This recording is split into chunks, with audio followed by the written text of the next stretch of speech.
What's going on, everybody, and welcome back to the channel. So, like I said in my recent Ole Miss video, I've been perusing the top transfer portal classes heading into next season and to see who all is doing what and where everybody is landing. And I saw that the LSU Tigers, behind new head coach Brian Kelly, are at the number 2 class. They were at the number 1 class until Ole Miss landed Jackson Dart and the tight end as well from USC. So now they've slid down to number 2. But this got me thinking about how good I think LSU will be next season. And that's when I realized I have no earthly idea of how good LSU will end up being next season. They could be a 10-2 level team that is the second best team in the West, or they could end up being a 6-6 team that struggles in a transition year under Brian Kelly to get the program rolling. There's so much uncertainty and there's so much room in this team as to how good or how bad they could be. And that's why I consider LSU to be the biggest wild card team in the SEC next season. So let's go ahead and dive into why I think LSU is so hard to predict. So I think you have to begin with the hiring of Brian Kelly. Kelly is, in my opinion, one of the best hires LSU could have made, and quite possibly the best hire they could have made during the offseason, depending on who all you consider as candidates and where you rank them. Regardless, he is a very good hire for them. But the program was in such a weird state under Orgeron that Kelly inherited a difficult roster to work with in some ways, that combined with the addition of a brand new coach, which leads to lots of roster turnover already in this day and age of college football, and building out an entire staff, and trying to throw together his last-minute recruiting class for this year and everything else. Things are moving very fast around the program right now. We don't know how well Brian Kelly will fit at LSU initially, or how this newly assembled staff will gel together. We're not exactly sure what kind of schemes they're going to be running, although we do have some idea based on how Brian Kelly has run things in the past at Notre Dame, but that is still another layer of uncertainty around the team.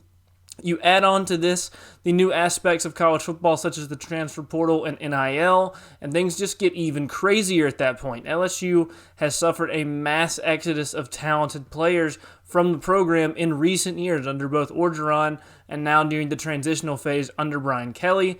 They have also added a tremendous amount of talent, which I will dive into a little bit later on in the video. But losing the amount of talent they have, both to the NFL and to the portal, makes things very difficult for a new head coach trying to get his feet underneath him, to establish himself at the program. If it was almost any other head coaching hire, I would have very little confidence in LSU being able to really compete in the West next year, just because it's so much, for a year one staff to deal with. I mean, you have to put together the entire staff. You have to install a new scheme on both sides of the ball, install a brand new culture from ground up, and LSU has a legitimate culture problem, or did, at least under Orgeron, so that's a lot of work in and of itself. Then you have to try to catch up in recruiting. You have to try to evaluate the current talent on the roster, figure out where you can use guys and who you think is good enough to play for you and who isn't. And then you're also trying to make additions to the portal, trying to track who's leaving your program through the portal. You're recruiting all of those guys. You're trying to recruit a lot of your guys who are currently on roster to stay with you. It's just a lot to juggle, and I think that oftentimes people just think of this as a video game type of situation where you just add a talented player from the transfer portal and they're just going to be talented and they're going to work out, and it's a plug-and-play type thing, and it doesn't impact anything. That is not how things work. That isn't reality at all, especially when they add this many players at once, and then you add it to a brand new staff at that. It doesn't just plug and play like that. The culture fits can be weird, and the internal dynamics of a team thrown together so rapidly can be very strange, to say the least. And that doesn't even mention trying to get them all on the same page on the field as well. You have a brand new playbook and so many new players. All of that on the field is very difficult, as well as the off-the-field dynamics of trying to juggle a locker room and stuff and bring everybody in together. But if there was a coaching hire that LSU could have made to get a guy who could handle all of these things and give them the best chance to compete in the West in year one under those circumstances, to me, it would have been Brian Kelly, and that is exactly who they got. He's a veteran coach. He has seen and dealt with a lot of issues in the past. He knows what he's doing. He has a history of building strong cultures and strong staffs, And at LSU, he has the ability now to bring in guys he never could at Notre Dame in the past. And it's not like the roster isn't talented right now, because it is in a lot of places. There's just also a lot of unknown at a lot of positions. The depth is very concerning as well in some spots. And so you can see how hard it is, just based on these coaching issues I've mentioned, to judge who LSU is going to be next season. They have to juggle and figure out so much that could go very bad very easily and lead to an underwhelming season, but Brian Kelly could also be the guy to manage all of this and just really meld it and put it all together and make it all work and gel and turn that unorganized talent into an elite team in year one.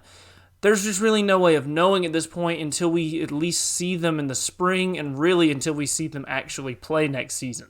Which brings me to my next point, and that's the roster itself. I already mentioned it earlier, but there's an insane amount of roster turnover on this team right now. And not just with guys that they're losing, but guys that they're adding. They have added 12 players through the transfer portal already. They're rumored to be in the mix for even more. Even talks of a guy like Caleb Williams coming there, which would completely change the entire dynamic of this team and this program going forward. For now, I'm assuming he goes to USC and not LSU, but in the event that Caleb Williams were to land at LSU, that changes everything here. But of the guys that they have already added, let's look at some of them. Look at the top guys, in my opinion. I think the top ones are the offensive tackle, Miles Frazier, the corner, Greg Brooks, running back, Noah Kane, another corner, and Jarek Bernard, and the defensive lineman, Makai Wingo. Starting with Miles Frazier, he will likely start for them at tackle next year. I think he'll have an instant impact on an offensive line that I think has a lot of question marks around it, despite also having a lot of pure talent on it. There's not a lot of experience. There's not really any certain commodities on there, and he sort of is that. Now stay on the offensive side of the ball with Noah, any certain commodities on there, and he sort of is that. Now stay on the offensive side of the ball with Noah Kane.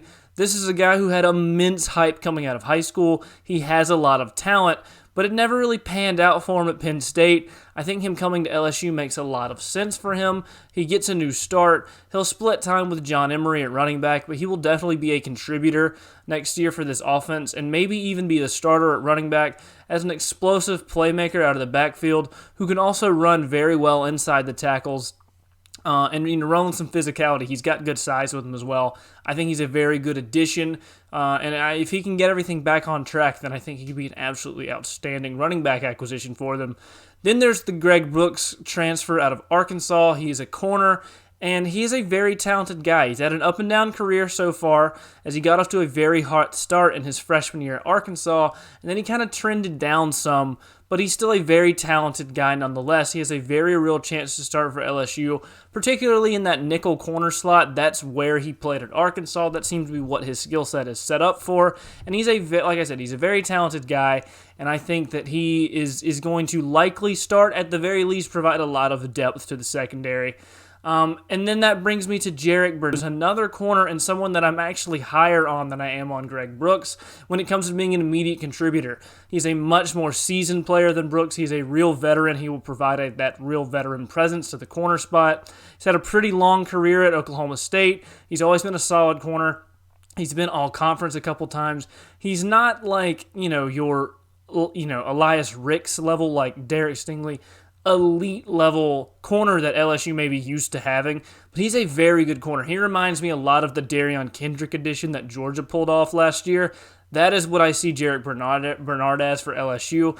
I think he will be very, very good for them, a very reliable option, even if he doesn't have the highest long-term upside.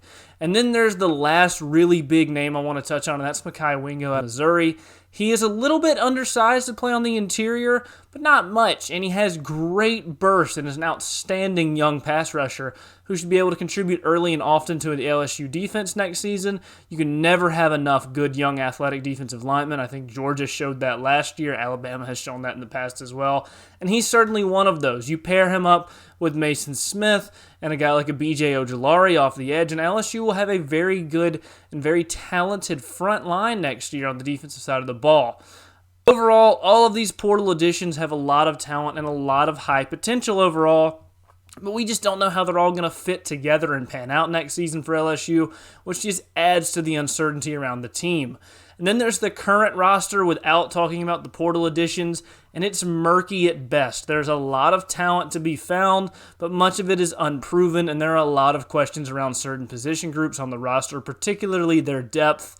Overall, though, the LSU roster shapes up to be a very, very talented bunch, but also highly unproven and unpredictable, with no clear image of who is going to start where and how the team will come together and perform next season.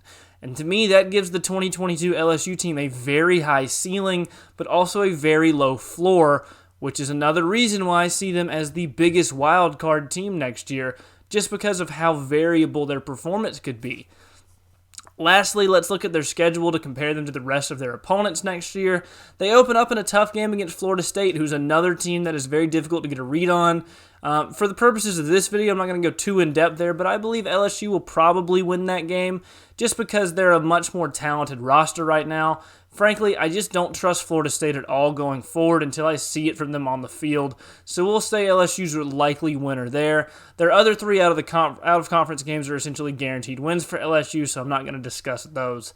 LSU draws Florida and Tennessee out of the East next year, which is a pretty tough draw, but not the worst. They always get Florida. That's their cross-divisional rival. Tennessee is a tough draw, but not, like I said, not the worst out there. Both teams next year have high potential, but neither one of them are noticeably ahead of LSU by any means, and I think they'll at least split those games, but I could probably see them winning both of those as well. The problem is that if either Tennessee or Florida overachieve slightly, and LSU underachieve slightly, they could also realistically lose both of them because both teams, Tennessee and Florida, are very talented. They have pretty high ceilings as well, and they're highly variable, similar to LSU. I think those are also two other somewhat wild card-like teams. Not to the extent that LSU is, but still, those games are kind of tough to read for now. I'll just say LSU probably splits them or wins both. I could see going, honestly, 0-2, 1-1, or 2-0. Could be any of those in that game, and that sort of, I think, lends itself to my point about this team overall. Moving on to Mississippi State and Auburn, I think the LSU will be better than both of them, but not by a wide enough margin to make those easy games next year. I think they win both, but again, both are quite losable, leading to my point about how their record is very hard to predict. I think Ole Miss is about even with LSU next season, but they have a lot more cohesiveness, a lot more experience on that team, so I'm going to say LSU probably loses to Ole Miss, especially now that they've added Jackson Dart. Ole Miss is probably a little bit ahead of LSU, maybe not in pure talent-wise, but just as a team on the field with a much more established coaching staff and a lot more experience on the roster at this point in time. But, again, another toss-up game could easily go either way. Very difficult to predict. Arkansas and Texas A&M are both currently ahead of LSU in roster development, and I think they're equal in talent as well. I would expect LSU to probably lose to both of them as well next season. But if LSU maximizes their potential and Brian Kelly ends up figuring out how to put everything together and get this team going, they could very easily split those games or even win both. Both are very winnable with LSU's talent threshold on their high end. And I expect both to be very close next year is the point. I don't think that even on a low-end LSU team, I don't think they're going to get blown out in those games. But like I said, if Brian Kelly gets it going and they end up hitting their upper tier, their upper end of their talent, they could beat both of them. And so, again, very difficult team to predict.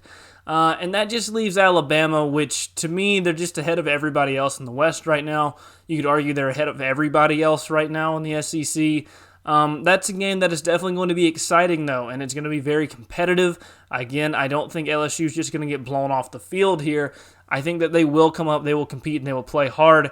But I think Bama's the clear favorite in that matchup.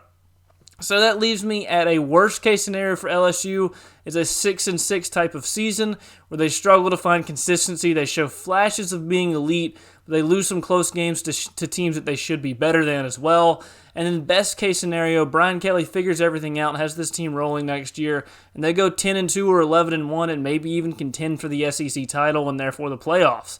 I personally expect something more in the middle of those, probably around an 8-4 type of season for them.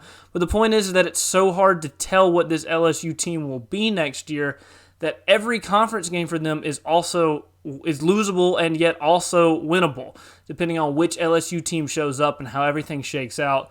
The same can be said of the Florida State game out of conference. It's a losable game. It's also a very winnable game. I would expect LSU to win, but again, you just don't know at this point about what this LSU team is going to look like next year, particularly under Brian Kelly. They're incredibly hard to predict, very hard to read, and I'm incredibly intrigued about how they're going to end up doing next year. If they're going to end up being that 6-6 type team at the bottom end, or if they're going to find a way to get into that 10-win range and really maximize their talent already in year one. Anyway, that'll do it for this one. Let me know down below what you guys think about LSU and if you think they're a real contender in the West next season, or if you think this will be more of a transitional rebuild type of season for Brian Kelly. Also, if you've made it this far in the video, go ahead and leave a like as it helps me out a lot. Subscribe to the channel for more college football content in the future as I will continue to post regularly a bunch of college football content on all sorts of topics going forward. Thank you all so much for watching, and I'll see you guys next time.